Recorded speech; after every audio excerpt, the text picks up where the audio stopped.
운전을 하다 보면 도로에는 아직 노란 리본을 부착하고 다니는 차량이 많습니다. 어떤 분은 스포츠 경기 중에 헬멧 뒤에다 붙이기도 했죠. 가방이나 휴대폰에 노란 리본을 달아놓는 경우도 꽤 많습니다. 이분들이 이렇게 하시는 이유는 뭘까요? 저는 이런 모습이 특정 사고에서 희생당한 이들과 유족들의 아픔을 간직하고 기억하는 순수한 마음에서 비롯된 것만은 아니라고 생각합니다. 그렇다면 이분들은 달리 무슨 심리에서 이러실까요? 저는 일종의 과시행위라고 봅니다. 그러니까 나는 이러이러한 사람이야 라는 메시지를 주위에 알리고 싶은 것이죠. 저는 이를 두고 슬퍼하기 경연대회라고 표현하고 싶습니다. 누가 더 슬퍼하나 경기를 하고 있는 것이죠. 저는 이게 한반도의 장례 문화와 무관하지 않다고 생각합니다. 제가 어느 인터넷 게시판에서 발견한 장례식 문화에 대한 글입니다. 제가 일부를 좀 읽어보겠습니다. 억지로 울면서 내는 곡소리가 너무 듣기 싫어요. 제 시아버지가 돌아가셨을 때 시누이 둘이서 계속 대성통곡 해대는데 어찌나 시끄럽던지 반면 조용하게 치러지는 장례식을 다녀와 보니 오히려 경건함 속에 더 슬픔이 묻어나더군요. 요즘은 장례식에서 이런 모습이 많이 사라졌습니다. 그러나 10수년 전까지만 하더라도 이런 형식을 고수하는 장례식이 꽤 있었습니다. 여기 댓글을 읽어보면 그걸 의무 비슷하게 여기는 분들이 있어서 녹음된 거 튼다는 이야기도 들은 것 같아요.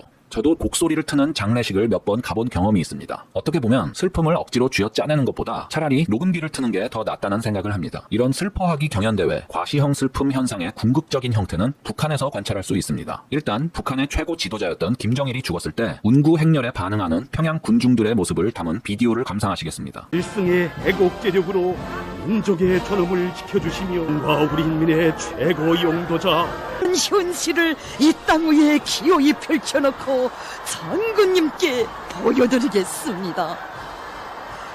그날 그 자리에 장군님께서 함께 계실 수만 있다면 인민은 너무 좋아 기쁨의 노래 부르고 행복의 손바다 펼칠 겁니다. 경의하는 장군님에 대한 가장 경건한 추모의 마음 물결치는 연도의 구간마다에 인민의 눈물 강물이 되어 흐릅니다.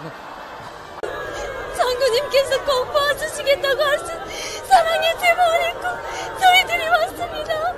장군님. 북한 김정일 위원장의 영결식 때 맨손으로 눈을 치우는 것도 모자라서 외투를 벗어서 도로를 덮던 주민들 모습 기억하시죠?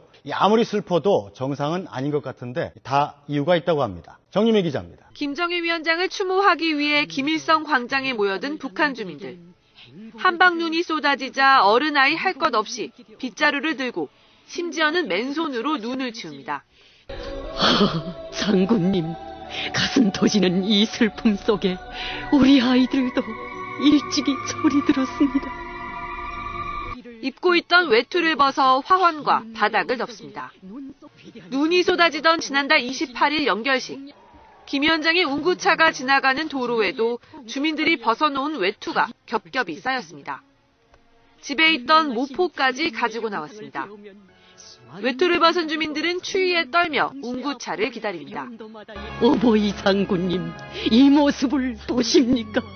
부디 찬 눈길로 가지 마시라고 자식들의 이 모습을 보십니까? 운구차를 보고는 오열하며 차 주위로 모여듭니다. 한 사람이 그런 어떤 의회에 충성심을 과시할 수 있는 행동을 하게 되면 당연히 그걸 따라해야 나중에 어떤 문제되지 않고 처벌당하지 않는다는 생각을 갖고 있기 때문에 서둘러 그런 행동을 자연스럽게 하게 되는 거죠. 조선중앙TV가 방송한 10분 분량의 이 영상은 후계자 김정은은 험난한 눈길을 걷지 않게 하자는 다짐으로 대를 이은 충성을 강조했습니다. SBS 정유미입니다. 눈길이 미끄럽다고 앞다투어 자기가 입던 외투를 벗어 도로에 깔고 집에서 이불과 담요까지 가져와 까는 것을 보면 저 사람들이 충성 경쟁을 넘어 살기 위해 저러는구나 싶기도 합니다. 저는 이 모습이 특정 사고에 반응하는 한국인들의 모습과 본질적으로 같다고 생각합니다. 애도 경연대회를 여는 것이고 슬픔을 과시하는 것이죠. 자신의 감정 표현을 과시하고 분위기를 엄숙하게 몰아가면서 다른 사람들이 이의를 제기하거나 토를 달지 못하게 네 자식이 죽었다고 생각해봐라 라고들 말하죠. 특정 사고에 대해서만 안타까움과 슬픔을 표현한 것은 그분들의 자유이고 그분들이 공감 능력이 풍부하고 인간적인 사람임을 과시하는 것도 그분들의 자유입니다. 저는 거기에 대해 뭐라고 하는 것이 아닙니다. 과시욕이란 누구에게든 있는 것이고 저에게도 있습니다. 하지만 그분들이 자신의 슬픔을 타인에게 강요하지는 말았으면 합니다. 네 자식이 죽었다고 생각해봐라 라는 말이 슬픔을 강요하는 말임은 제가 굳이 설명할 필요가 없겠죠. 더 나아가 그분들의 과시적 애도는 촛불 마녀사냥 사냥을 정당화할 수 없습니다. 보시는 화면은 촛불 마녀 사냥에 성공해 신이 났던 문재인이 팽목항까지 단숨에 달려가 적은 글귀입니다. 아이들의 죽음을 정적 제거를 위한 촛불 마녀 사냥에 실컷 이용하고서 뻔뻔하게 고맙다 라는 말을 적은 문재인에게 아무런 문제의식을 느끼지 않는 게 제가 볼 때에는 매우 비인간적으로 보입니다. 영상 마무리하면서 여러분들께 꼭 들려주고 싶은 우리 속담이 있습니다. 정승집 개가 죽으면 문전성시이지만 정승이 죽으면 문상객이 없더라.